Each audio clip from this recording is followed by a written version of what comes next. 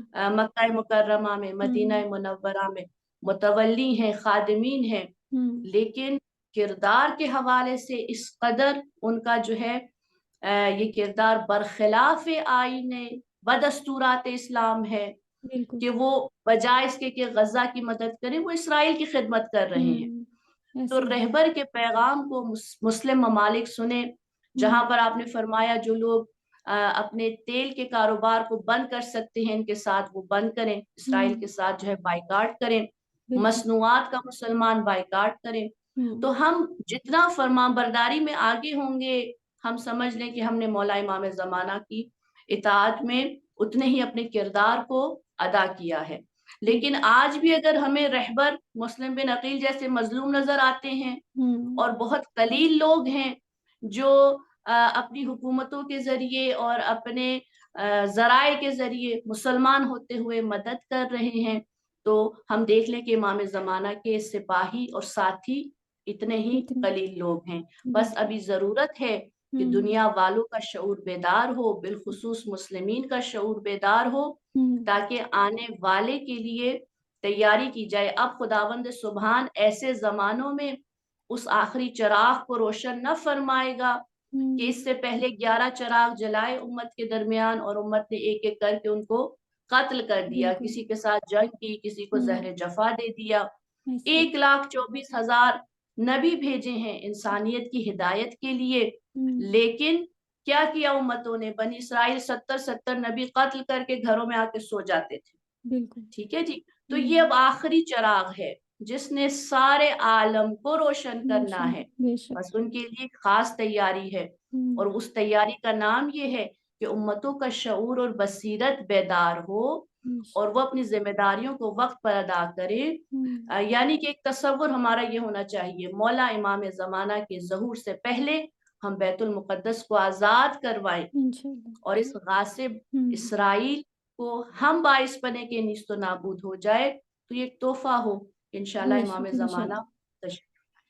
خانم آپ نے کہا کہ بائیکاٹ کا یہاں پر کوشچن میرے ذہن میں آیا کہ کہتے ہیں کہ مصنوعات کا بائیکاٹ کریں، تو پھر آگے سے عوام یہ کہتی ہے کہ سوشل میڈیا، انٹرنیٹ، یوٹیوب یہ بھی تو سارے مغرب کی طرف سے ہیں، تو ہم ان کا بائیکاٹ نہیں کر سکتے تو مصنوعات کا کیوں کریں؟ تو اس کے بارے میں تھوڑی سی روشنی ڈالیے گا کہ ہم کس لیول تک بائیکاٹ کرنا ضروری ہے؟ دیکھیں جہاں تک ہم کر سکتے ہیں ہمیں کرنا چاہیے. اگر عوام یہ کہتی ہے ہم ان کا نہیں کر سکتے، ابھی مجبوری ہے، ابھی نعم البدل نہیں ہے، ٹھیک ہے جی، تو جو ہم کر سکتے ہیں وہ تو ہم کر لینا. میں ایک خاتون خانہ ہونے کے ناطے اپنے مہینے کے سودے سلف کو چیک تو کر سکتی ہوں نا، اس پر تو میرا اختیار ہے. بس ہر وہ چیز جو مجھے لگتا ہے کہ اس کو خریدنے سے نفع جو ہے ایک غاصب ریاست کو پہنچے گا، وہ چیز میرے گھر کی حدود کے اندر وارد نہ ہو. اگر ایسی سوچ ہم رکھیں گے آہستہ آہستہ، یعنی پہلے ہر وہ چیز جو ہمارے اختیار میں ہے اس کو ہم انجام دیں، لباس کے حوالے سے، گھر کے سودا سلف کے حوالے سے، اور بھی بہت سے ایسے طریقے جو غیر ضروری باتیں اور عادتیں ہماری زندگی میں شامل ہو گئی ہیں. مثلاً معذرت، مثال کے طور پر اگر مہینے میں 1-2 دفعہ فیملی گھر سے باہر نکلتی ہے، کسی اچھے ریسٹورنٹ میں کھانا کھانا چاہتی ہے، تو اس پر تو ہمارا اختیار ہے نا، کیا چیز ہم آرڈر دے رہے ہیں اور کیا نہیں دے رہے. لہٰذا جن چیزوں پر ہمارے اختیارات ہیں، ہم یہ بھی ایک جہاد کا حصہ ہے، اور اس جہاد میں صرف فلسطین اور غزہ شامل نہیں ہے. ہر مسلم ملک اپنے امتحان اور اپنے جہاد کے حوالے سے اللہ کے ہاں جواب دہ ہے. اگر آج میں اور آپ مدد کے لیے نہیں پہنچ سکتے تو یہ کام تو ہمارے اختیار میں ہے. بس جو ہمارے اختیار میں ہے اس کو ہم انجام دیں، جس پر ہمارا اختیار نہیں ہے اس کے لیے ہم کوشش کریں. ہمارے جوان، پڑھا لکھا طبقہ جی وہ جو ہے نعم البدل بنانے کی کوشش کرے، تغیر پیدا کرنے کی کوشش کرے۔ اللہ تعالیٰ نے سب کو بہترین ذہن عنایت فرمائے ہیں، بالکل اس کوشش میں اور اس راہ میں ہم لگ جائیں، چاہے ہمیں چند سال لگ جائیں، لیکن انشاءاللہ ایک دن اس پر بھی ہم قابو پا لیں گے اور اپنے آپ کو جو ہے خود کفیل کر لیں گے اس میدان میں انشاءاللہ۔ خانم آج کا دور جو ہے بہت ماڈرن دور ہے، ہم جہاں چلے جائیں، کسی تعلیمی ادارے میں چلے جائیں اپنے بچوں کو لے کر، تو وہاں پہ ہمیں ماڈرنزم نظر آتی ہے۔ تو اس کے بعد یہ کہ ہم اپنے بچوں کی تربیت دونوں لیول پہ کر سکے، اسلامی لحاظ سے بھی اور دنیاوی لحاظ سے بھی، لیکن ہمیں ابھی پاکستان سمیت دوسرے ممالک کی تو بات نہیں کرتے، ہمیں اپنے ہی ملک کی بات کریں تو یہاں پہ ہمیں وہ نظام نظر نہیں آتا، تو پھر ہم کیا کریں؟ اگر ہم اپنے جامعات کو دیکھتے ہیں تو وہاں پہ بھی بہت قسم پرسی کی حالت دکھائی دیتی ہے، یعنی وہ نالج جس لیول کا ہونا چاہیے کہ ہمارے بچے بھی وہ میدان میں اتریں، تعلیمی میدان میں یعنی مقابلے پہ اتر سکے یورپ کے، ہمیں ابھی وہ نظام، تعلیمی نظام وہاں بھی دکھائی نہیں دیتا۔ تو پھر ہم کس طرح سے، پھر یہ ہوتا ہے کہ ہم بھی بیکن ہاؤس میں چلے جائیں، ہم بھی جو یورپ کے جتنے بھی اسکولز یہاں پہ ہیں اگر وہاں پہ چلے جائیں تو ہمارے بچوں کی تربیت اس لیول کی نہیں ہو پائے گی۔ تو پھر ہم اس تعلیمی نظام کا حصہ بن کر ہم امام کے لیے کس طرح سے راہ ہموار کر سکتے ہیں؟ کیا اس تعلیمی نظام کا حصہ بننا جائز ہے؟ دیکھیے، تعلیم حاصل کرنا اور تعلیم کی نعمت سے مستفید ہونا دین اسلام میں اس کو کبھی منع نہیں کیا گیا۔ رسول پاک صلی اللہ علیہ وآلہ وسلم ارشاد فرماتے ہیں کہ اگر تمہیں علم حاصل کرنے کے لیے چین بھی جانا پڑے، اس زمانے میں چائنا کا سفر بہت دور دراز سفروں میں شمار ہوتا تھا جو سختیوں اور مشکلات سے بھرا ہوتا تھا، تو وہاں پر بھی فرمایا اگر آپ کو جانا پڑے تو جاؤ اور علم کو حاصل کرو۔ علم حاصل کرنا ہر مسلمان مرد و زن کے اوپر واجب ہے، نہیں فرمایا صرف مردوں کے اوپر، نہیں خواتین کے اوپر بھی علم حاصل کرنا واجب ہے۔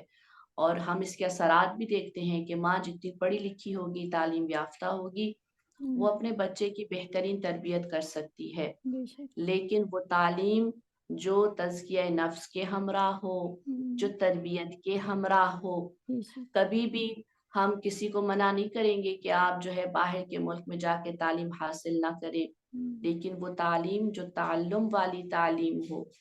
اگر تعلیم میں بے راہ رویت آنی ہے، انحراف پیدا ہونا ہے، اس نے ہمیں ہمارے اسلامی اصولوں سے دور کر دینا ہے، اس نے ہمیں انسانیت سے ہی گرا دینا ہے، ٹھیک ہے جی، تو ایسی تعلیم کی مذمت کی گئی ہے۔ بس والدین خود اس پہچان کو پیدا کریں، خود اس شعور اور آگاہی کو پھیلائیں، اپنے بچوں کے اوپر ہم خود نظارت رکھیں۔ ہم نہیں کہتے فلانے اسکول میں بھیجیں، فلانے میں نہ بھیجیں، لیکن اگر ہم دیکھتے ہیں کہ اسکول کا جو روٹین ہے، کچھ ایسی کلاسز ہیں، کچھ ایسی باتیں ہیں جو ہمارے آئین کے خلاف ہیں، تو والدین دیکھیں مہینے کی میٹنگز ہوتی ہیں، ہفتے کی میٹنگز ہوتی ہیں، جائیں پرنسپل کے ساتھ بات کریں اور اپنے احتجاج کو رقم کروائیں۔ اس ایسی کلاس کو، جیسے ڈانس کی کلاس ہے یا پھر جو ہے کوئی بھی ایسی یونیورسٹی کے اس میں ہم دیکھتے ہیں لیول پہ کس طرح سے بے راہ روی شامل ہو رہی ہے، تو ان چیزوں کو ڈسکس کیا جائے اور ان چیزوں کی مذمت کی جائے، جہاں پہ پابندی لگائی جا سکتی ہے پابندی لگائی جائے۔ جو تعلیم ہے، علم ہے، اس کے حوالے سے کسی قسم کی ایسی حساسیت نہیں ہے۔ اور سب سے بڑی بات یہ کہ تمام مائیں، تمام والد کوشش کیا کریں قرآن مجید کے اصولوں کو ہم خود بھی سمجھیں، ترجمے سے پڑھیں اور اپنی اولاد کو بھی وقت سے پہلے ہی یہ اصول پیار محبت سے سمجھا دیے جائیں، تاکہ ان کے سامنے ایک راستہ ہو، ایک صراط مستقیم ہو، جو چیز اس کے خلاف ہے اس سے وہ دور ہو جائے، اور جو چیز آئین اسلام کے مطابق ہے اس کو جو ہے وہ بہترین انداز میں اپنا لیں۔ بس تعلیم کے ہم مخالف نہیں ہیں، بلکہ اس تعلیم کے اندر اگر بے راہ روی خدا نخواستہ، اگر فساد ہے، اگر جو ہے انسانیت سے گرانے کی کوئی ایسی بات ہے، ہم ان تمام باتوں کے خلاف ہیں۔ بس اس کے خلاف بھی ایک قیام ہونا چاہیے، اور یہ بھی ایک جہاد ہے والدین کا کہ اپنی اولادوں کی بہترین تربیت کے لیے اسکولوں میں حاضر رہا کریں، بار بار میٹنگز میں جایا کریں، ان چیزوں کو ڈسکس کیا کریں. انشاءاللہ جہاں تک ہو سکتا ہے کریں، نہیں تو خود اپنے بچوں کو تعلیم دیں. اور انشاءاللہ کہ جو آپ نے بات کی کہ مدارس کا معیار بھی، اساتذہ کو چاہیے کہ مدارس کے معیار کو بھی بہتر بنائیں. جی سارا معاشرہ ذمہ دار ہوتا ہے، سب نے بالکل. ہاتھوں میں ہاتھ ڈال کر ہوں اجتماعی مسائل کے حل کے لیے اٹھ کھڑے ہونا ہوتا ہے، اور اسی کا نام بصیرت ہے. بے شک ماشاء اللہ. یعنی ہمیں سب کو مل کے یہ کام کرنا ہے، اور جب مل کے کام ہوگا، یعنی پیرنٹس اور ٹیچرز آپس میں مل کے قدم اٹھائیں گے، تبھی ہم بہترین نہج پر اپنے بچوں کی تربیت کر سکتے ہیں اور امام زمانہ کے لیے راہ ہموار کر سکتے ہیں. خانم، امام زمانہ کی راہ کے لیے ہم کسی کے لیے زمینہ سازی کرنا چاہتے ہیں، تو کون سے ایسے کام جو کہ بہت ضروری ہیں، امام چاہتے ہیں کہ یہ کام ہوں گے تو میرے زمینہ سازی کے لیے ضروری ہیں، تو ان کاموں پہ ذرا روشنی ڈالیے گا کہ تاکہ اویئرنیس آ سکے کہ یہ جو کام ہیں ان کے اوپر کام کرنا ہمارے لیے زیادہ ضروری ہے. تعلیمی میدان ہے، سیاسی میدان ہے، کون سے وہ میدان ہیں کہ جن کو ہمیں زیادہ ہموار کرنا ہے تو امام کا ظہور ممکن ہو سکے گا جلد از جلد. دیکھیے عزیزم، یہ دونوں میدان ہی بہت اہم میدان ہیں. اس جی کے علاوہ کاموں کی بھی دو اقسام ہیں. جی ایک میری فردی زندگی ہے، ایک میری اجتماعی زندگی ہے. صحیح. پروردگار عالم نے ہمیں معاشرتی حیوان خلق کیا ہے، وہ حیوان جو ہوں نطق رکھتا ہے، بے حیوان شک. ناطق ہے. ہوں لہٰذا بروز محشر ہمارے لیے حساب و کتاب کی بھی منزل ہے. بالکل. اور سب سے بڑا جو درد ہے وہ یہی ہے کہ بصیرت کا نہ ہونا معاشروں کو نقصان پہنچاتا ہے ہر زمانے میں. بالکل. بس انشاءاللہ اس بصیرت کو بیدار کرنے کے لیے، شعور اور آگاہی کو زیادہ کرنے کے لیے جن کاموں میں ہم مصروف رہ سکتے ہیں ان کاموں میں ہمیں مصروف رہنا چاہیے. میں چھوٹی سی مثال دوں گی. جی دیکھیے، ہم سب کو سیاست کے میدان میں بہت پیچھے دھکیل دیا گیا تھا ہمارے جی ملک جی میں. ایسا ہی. شیعہ علی کو سیاست کے میدان میں آگے ہونا چاہیے، اور بالکل. اس کی وجہ یہ ہے کہ ہمارے اپنے ملک میں ہم نے خود ہی کام کرنا ہے اور مقدمات ظہور کو فراہم کرنا ہے. بالکل. ہم کہیں کوئی عرب آ کے یہ کام کرے، کوئی ایرانی آ کے یہ کام کرے، ہوں نہیں. میرے ملک میں پاکستانی ہونے کے ناطے مجھ سے اور آپ سے سوال ہے. بالکل. بس ہم نے اپنی سرزمین میں مقدمات ظہور کو اگر فراہم کرنا ہے تو ہر میدان عمل میں آگے بڑھنا پڑے گا، بالکل. چاہے وہ تعلیمی میدان ہو، چاہے وہ سیاسی میدان ہو. اور اب دیکھیں لوگوں کے اندر بھی ماشاءاللہ سے اتنی آگاہی آ گئی ہے. 75 سال سے جو لوگ ظلم کرتے ہوئے، کیونکہ آپ کا موضوع بھی یہی ہے، جی جی ہمارے اوپر حکومت کر رہے تھے، آج بالکل. بچہ بچہ جانتا ہے کس طرح سے مینڈیٹ کو چوری کیا جاتا ہے، ایسا ہی. بالکل. کس طرح سے جو ہے ووٹوں پر ڈاکے ڈالے جاتے ہیں. بس یہ شعور کی کیا ہے، ترقی ہے. ایسا پہلے ہی. جو ہے شاید 60 سال کا انسان بھی اس بات کو نہیں جانتا تھا، بالکل. آج 4 سال کا بچہ بھی ہمارے ملک میں جانتا. جانتا ہے. بالکل. بس آہستہ آہستہ اس غلط نظام کے خلاف لوگ اٹھ کھڑے ہوں گے، اور ہمارے ملک میں الحمدللہ اٹھ کھڑے ہوئے ہیں. بالکل ایسے ہی. اور آہستہ آہستہ سمجھے 75 سال اگر اس طرح سے غاصبانہ ہی ایک طرح کی حکومتیں تھیں جی تو کم از کم 15-20 سال تو لگیں گے نا. جی جی شاید اس سے پہلے ہو جائے اگر انشاءاللہ. زیادہ اچھے انداز میں آگاہی بیدار ہو جاتی ہے لوگوں کی. ہوں تو یہ بھی ایک مقدمہ ظہور ہے بے کہ شک. ہم سچائی کی طرف قدم بڑھائیں. ہوں اور انسان کو، مومن کو، چاہے وہ مرد ہو یا خاتون ہو، مومن مومنہ، ہمیں اپنی اجتماعی نیکیوں میں اضافہ کرنا پڑے گا تو انشاءاللہ مقدمات ظہور فراہم ہوں گے. فردی طور پر ہر مومن مومنہ نیک ہوتا ہے، ہوتی ہیں، جی. ٹھیک ہے جی، نمازی ہیں، پرہیزگار ہیں، محجبہ ہیں.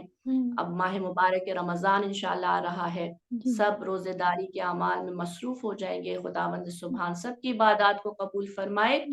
لیکن امام کا ظہور ہماری اجتماعی نیکیوں کی وجہ سے ہوگا. بالکل. فردی نیکی کرنا آسان ہوتا ہے، ضروری بھی ہے، ایسا نہیں ہے، واجبات میں سے ہے. صحیح. لیکن بصیرت اور آگاہی کا نتیجہ یہ ہے کہ اجتماعی نیکیاں ہوں. نماز جماعت کے لیے اللہ تعالیٰ نے بہت زیادہ ثواب رکھا ہے.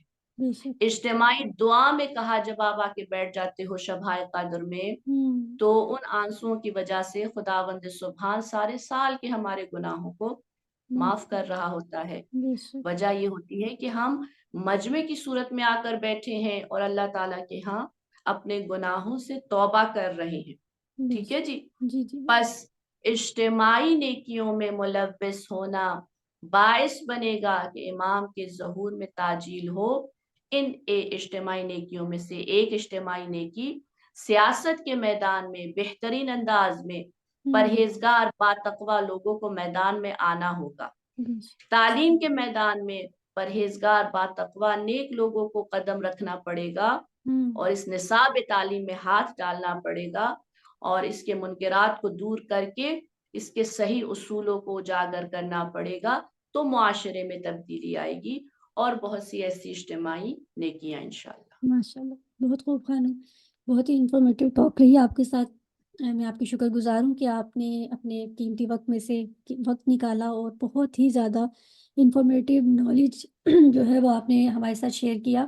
میں آخر میں یہی خداوند متعال سے دعا کرتی ہوں کہ پروردگار عالم ہمیں اسی طرح سے ہی دین اسلام کو سمجھنے اور اس کی نشر و اشاعت کی توفیق عطا فرمائے، اور خداوند متعال آپ کو سلامتی عطا کرے، آپ کا سایہ اسی طرح سے جس طرح آپ سیاسی میدان میں کام کر رہی ہیں، اور انشاءاللہ خداوند متعال آپ کی مقاصد میں آپ کو اعلیٰ کامیابی و کامرانی عطا فرمائے۔ اور ہم اور آپ مل کے یہی آخر میں خداوند متعال سے دعا کرتے ہیں کہ امام زمانہ کے ظہور میں تعجیل عطا فرمائے اور ہمیں امام کے ناصرین میں شمار فرمائے۔ بہت شکریہ خانم، السلام علیکم ورحمۃ اللہ وبرکاتہ۔ بہت شکریہ، خدا حافظ۔ خدا حافظ۔